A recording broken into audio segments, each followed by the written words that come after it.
in the previous video, I was telling you a little bit about the adventure-filled story of how I got a concussion there in Switzerland when I was snowboarding. Really bad concussion.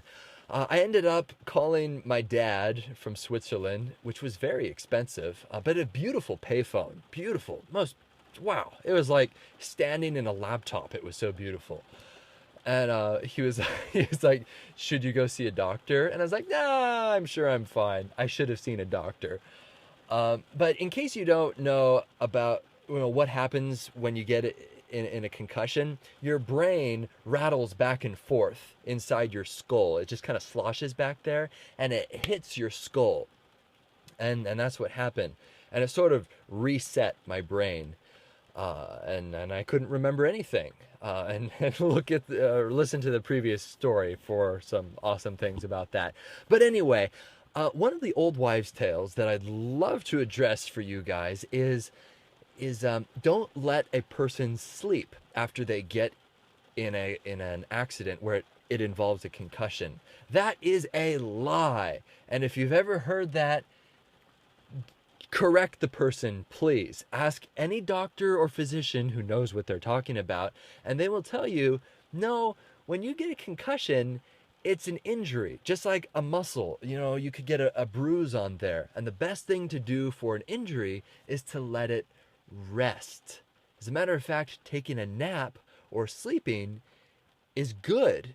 That should be encouraged. You don't want to stimulate this. Hey, Bo, now that you have a concussion, here's a calculus problem. Try to figure it out. No. Take it easy for a little bit. Just let it rest. I know why people say that you shouldn't fall asleep, because you'll never wake up, and there'll be a brain bleed, and people will come up and shake your lifeless body and say, Bo, wake up, wake up. Now, obviously, it's very important that if you do get a concussion, you go get it scanned with a CT scan to make sure there's no brain bleed. But after you've buttoned that all up and everything, rest your brain. So there you go. Talk with a doctor. I'm not a doctor, but I've had enough concussions in my life to know this. What are these other concussions that you're talking about, Bo? I'll tell you. But anyway, back to Switzerland. Switzerland can best be described as very clean, very expensive, and very friendly. And they have the Matterhorn. So basically Disneyland. They're Disneyland. Zermatt is extremely clean. I don't remember seeing one car there. I'm sure they probably have a law against vehicles there. But because of that, no pollution, no traffic. They pull you everywhere in these sleds. Very, very magical. It's like Narnia. Narnia! May I have some Turkish delights, please? What's a Turkish delight? Actually, I've had one, and they're awful.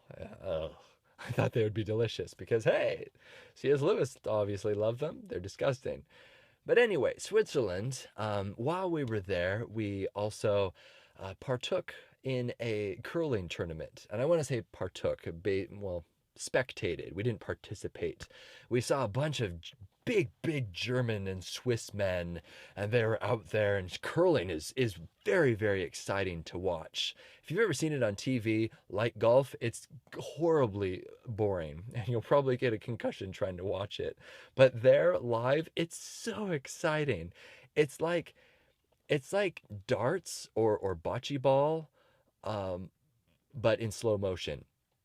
Or bocce ball, or bocce ball, however the heck you pronounce that. I call it bocce ball, whatever. But it's in slow motion because these giant rocks are thrown across the ice, and they go, and they try to bump other stones out of the circle. And there are people with brooms, and very, very intense, and these big German men get up with their stones, and they're all walking around with their arms kind of out like this because their lats are too big to actually put their arms down normally like a normal person. Huge guys. They throw the stones, and then immediately, right when they let go of the stone, everybody starts screaming. And they're just frantically shaving the ice down and with their brooms, and so I just sat there with my bratwurst and my beer watching this thing, and it's just the greatest experience ever. Wow. And that evening, I remember sitting there in the lodge, and I opened up the window and looked outside and saw the Matterhorn. Beautiful, beautiful mountain. And it was sort of lit up by the city of Zermatt. And oh, one of the most majestic sunsets I've ever seen in my life. So beautiful. So that's Switzerland for you.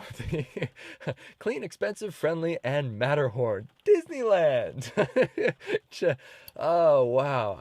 I'm sure if you're Swiss, you're probably really offended that I just associated you with Southern California. Please don't be mad.